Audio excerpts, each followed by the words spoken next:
একবার ৩ জন সাহাবী রাসূলুল্লাহ সাল্লাল্লাহু আলাইহি ওয়াসাল্লামের বাড়িতে এসেছেন। মানে হচ্ছে নবীজির স্ত্রীদের কাছে গেছেন ৩ জন সাহাবী, ৩ জন লোক। সো উদ্দেশ্য হইল রাসূল সাল্লাল্লাহু আলাইহি ওয়াসাল্লাম কেমন ইবাদত করেন সেইটা জানা।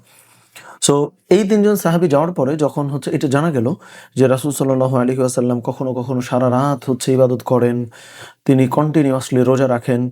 তিনি হচ্ছে যে তাহাজ্জুদ আদায় করেন বা হচ্ছে যে এইরকম রাসূল সাল্লাল্লাহু আলাইহি ওয়াসাল্লামের ইবাদতের ব্যাপারে তার যে ডেডিকেশন এটা যখন ৩ জন সাহাবী জানতে পারছেন, তো ৩ জনের মধ্যে একজন ওই মুহূর্তে পণ করে ফেলেছে বা প্ল্যান করে ফেলছে যে এখন থেকে আমি হচ্ছে বিয়ে-শাদী করব না।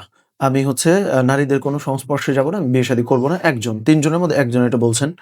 ২ নম্বর জন এটা বলছেন যে এখন থেকে আমি প্রতিদিন রোজা রাখবো। ৩ নম্বর জন বলতেছেন যে এখন থেকে আমি রাতে আর ঘুমাবো না, আমি সারা রাত হচ্ছে যে ইবাদত বন্দেগী করব।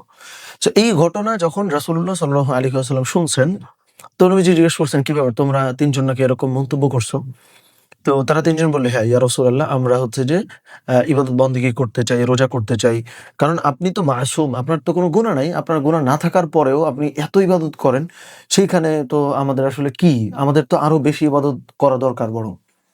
সো এই কথা যখন বলা হয়েছে, তখন রাসূলুল্লাহ সাল্লাল্লাহু আলাইহি ওয়াসাল্লাম বললেন যে, "না, এইভাবে হবে না। বরং দেখো, আমি কখনো, কখনো খাই, কখনো রোজা রাখি।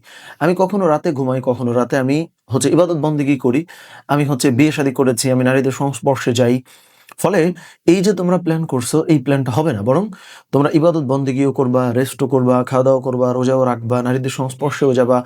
সো এই যে বিষয়গুলো বলা, মানে নবী করিম সাল্লাল্লাহু আলাইহি ওয়াসাল্লাম আমাদেরকে ব্যালেন্স করতে বলছেন, ওয়ার্ক লাইফ ব্যালেন্স, যে ইবাদত, বন্দেগী, ফ্যামিলি সমস্ত কিছুকে ব্যালেন্স করাটাই একজন মুমিনের কাজ। বরং একজন মুমিনের কাজ এইটা না যে আমি হচ্ছে যে আমার ইবাদত, বন্দেগী সমস্ত কিছু আমি হচ্ছে যে বর্জন করে শুধু রোজা রাখবো বা শুধু নামাজ আদায় করব, এরকম না। বরং সত্যিকারের মুমিন হচ্ছে সে যে নামাজ কালামও পড়ছে, রোজাও করছে, ফ্যামিলির সঙ্গে টাইমও স্পেন্ড করছে, সমস্ত কিছু মিলিয়ে প্রপার ব্যালেন্সটা যে করছে সে হচ্ছে প্রকৃত মুমিন।